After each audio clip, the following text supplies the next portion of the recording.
once you've decided why you want to go to study in the United States, but also what is your area of specialization, it's good to look very carefully at universities that specialize in that area. And you might again find that it might be a university that's not quite so famous.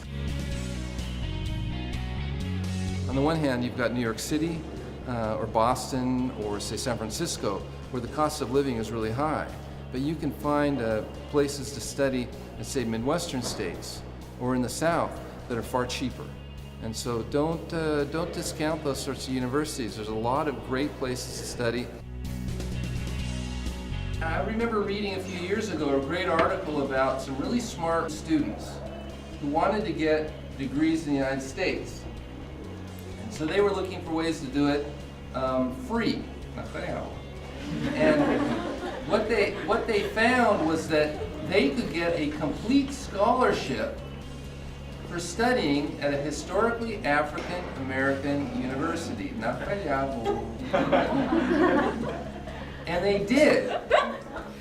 And they had a great experience and they got a great education.